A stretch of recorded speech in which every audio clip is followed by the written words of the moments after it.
Shri Venkateswara gold తాకట్టులో ఉన్న మీ బంగారాన్ని విడిపించి కొనబడును.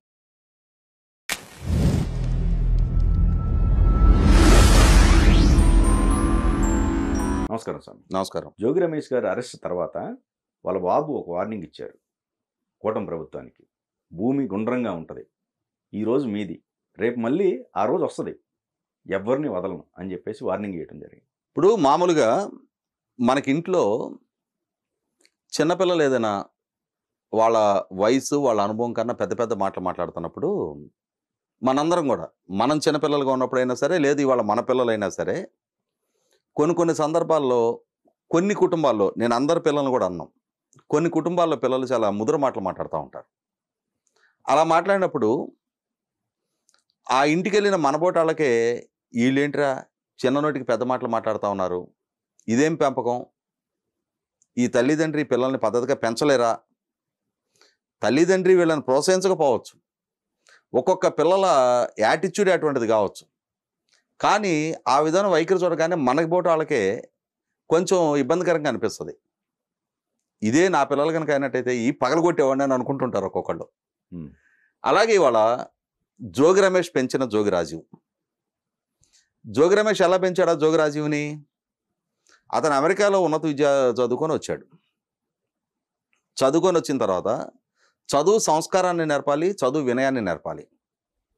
కానీ ఈ జోగిరాజు పెనమలూరులో ఇతను జోగి రమేష్ పోటీ చేస్తున్న సందర్భంలో అక్కడ తెలుగుదేశం శ్రేణుల మీద చేసిన దాడులు దౌర్జన్యాలు చూసాం, అతని బెదిరింపులు చూసాం. వందిమాగదులతోటి తాను ఒక ప్రైవేట్ సైన్యాన్ని ఏర్పరచుకొని వాళ్ళ నాయనకున్న ఈ మంత్రి పదవే శాశ్వతంగా రాబోయే కొన్ని దశాబ్దాల పాటు ఉంటుంది అనుకొని ఎన్నికల సందర్భంలో ఎంత విశృంఖలతాన్ని ప్రదర్శించింది మనందరం కళ్ళ ముందు చూసాం. అదే జోగిరాజు 2024 జూన్ 12 ఎన్డీఏ కూటమి అధికారం చేపట్టిన తర్వాత ఎన్డీఏ కూటమి ప్రభుత్వం దృష్టికి వచ్చిన మొట్టమొదటి అవినీతి ఆరోపణ ఏంటి? ఇదే జోగి రమేష్ మంత్రిగా కొనసాగిన రోజుల్లో అంబాపురంలో ఈ జోగి రాజు అలాగే జోగి రమేష్ చిన్న అన్న జోగి వెంకటేశ్వరరావు వీళ్ళిద్దరి ద్వారా ఒక స్థలం రిజిస్ట్రేషన్ చేసుకున్నట్టుగా చేసుకొని మళ్ళీ తర్వాత దానికి రెక్టిఫికేషన్ డీడ్ పెట్టి ఆ రెక్టిఫికేషన్లో ఆ స్థలం పక్కనే ఉన్న అగ్రిగోల్డ్ ఆస్తి, అంటే అగ్రిగోల్డ్ కుంభకోణం మనకు అందరికీ తెలుసు. అగ్రిగోల్డ్ బాధితులకి మేము అధికారంలోకి రాగానే న్యాయం చేస్తామని చెప్పని 2019 ఎన్నికలకు ముందు ఈ జగన్మోహన్ రెడ్డి, ఈ జోగి రమేష్ అండ్ ముఠా వాళ్ళ నిరసన శిబిరాలకు వెళ్ళి విపరీతమైన వాగ్దానాలు చేశారు. నాడు చంద్రబాబు నాయుడు గారి ప్రభుత్వం ఆ రోజు అగ్రిగోల్డ్ ఆస్తుల మొత్తాన్ని సీజ్ చేసి సిఐడి ద్వారా వాటిని హైకోర్టు ద్వారా కొన్ని ఆస్తులు ఆక్షన్ చేయించి ఆ డబ్బు బాధితులకు పంచే కార్యక్రమం చేశారు. అలా హైకోర్టు పర్యవేక్షణలో సీజ్ అయి ఉన్న ఆస్తి అగ్రిగోల్డ్ ఆస్తి, అటువంటి ఆస్తిని ఈ జోగి రాజీవ్ ద్వారా రెక్టిఫికేషన్ డీడ్లో ఆ సర్వే నెంబర్లు వేసి ఆ సర్వే నెంబర్ల భూమి వీళ్ళు రిజిస్ట్రేషన్ చేయించుకొని రెక్టిఫికేషన్ ద్వారా ఆ భూమి మళ్ళీ విజయవాడలో ఇంక వేరే వాళ్ళకి అమ్మేసి సొమ్ము చేసుకున్నారు.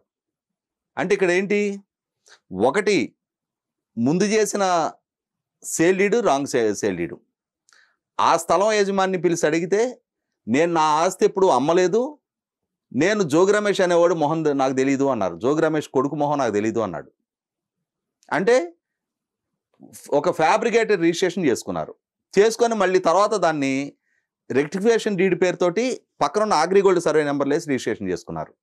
దాని తర్వాత ఈ ఆస్తి తీసుకెళ్ళి వేరే వాళ్ళకి అమ్మేసి సొమ్ము చేసుకున్నారు. అంటే అక్కడ ఏమర్థం అవుతుంది, మాల్ఫైడ్ ఇంటెన్షన్ తోటి తప్పుడు దురుద్దేశపూరిత కుట్రపూరిత ఆలోచనలతోటి ఈ తప్పుడు పనులు కొడిగట్టి ఈ ఆస్తి వేరే వాళ్ళకి అమ్మి సొమ్ము చేసుకున్నావు. ఇప్పుడు అంతిమంగా నష్టపోయింది ఎవరు?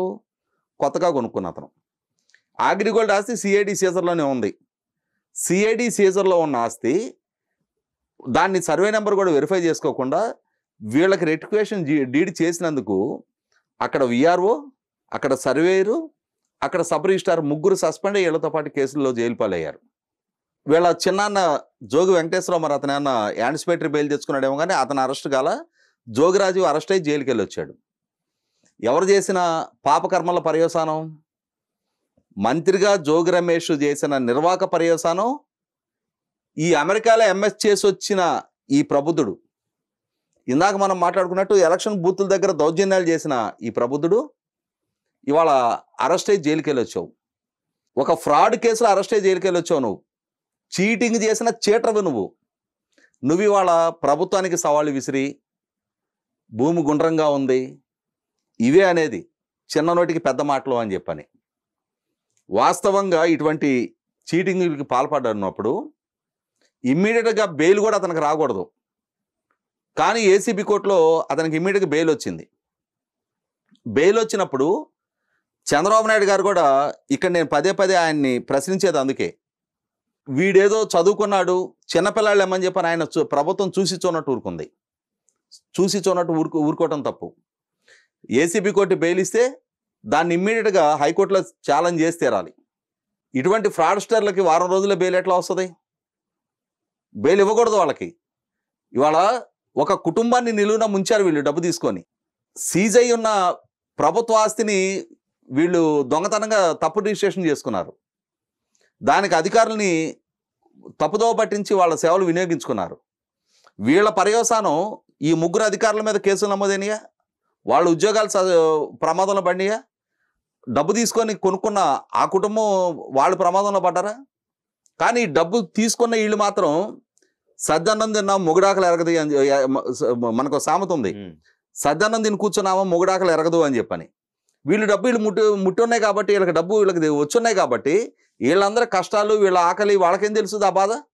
అటువంటి రాజువు ఇవాళ మీ నాయన ఏదో స్వాతంత్ర పోరాటం చేసినట్టు, మీ నాయన ఒక ఫ్రాడ్స్టర్, మీ నాయన నకిలీ మద్యం తయారీదారులను ప్రోత్సహించి వాళ్ళ చేత తయారు చేయించి ప్రభుత్వ ప్రతిష్టను మంట కలపడానికి ప్రయత్నం చేశాడు.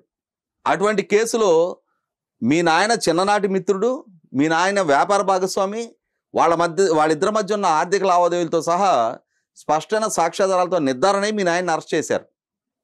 నువ్వేది వాళ్ళ భూమి గుండ్రంగా ఉంది, గుండ్రంగా ఉండే మీ తలుపు తట్టింది. వాళ్ళ అధికారంలో ఉన్న రోజు మీ నాయనని అడ్డం పెట్టుకొని మీరు మీ కుటుంబ సభ్యులు మీ నాయన చేసిన విశృంఖలపు పోకడలు వాటికి వాళ్ళ మూల్యం మీరు చెల్లించుకుంటూ ఉన్నారు.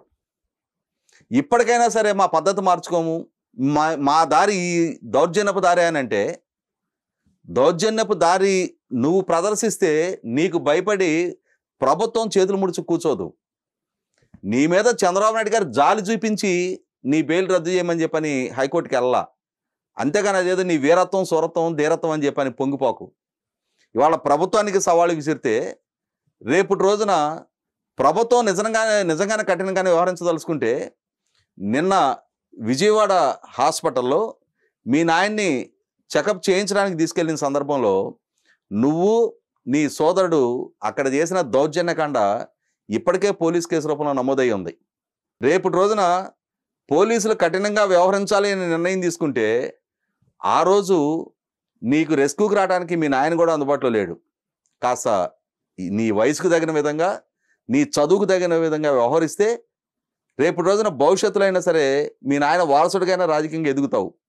లేదు ఈ దౌర్జన్యాలు ఈ దూకుడు స్వభావం ద్వారానే సమాజంలో ఎదుగుతాను అని అంటే, ఇవాళ ఉన్న సమాజం ఒకనాటి ఈ విధమైన రౌడీ సంస్కృతిని పెంచి పోషించడానికి సిద్ధంగా ఉన్న సమాజం కాదు.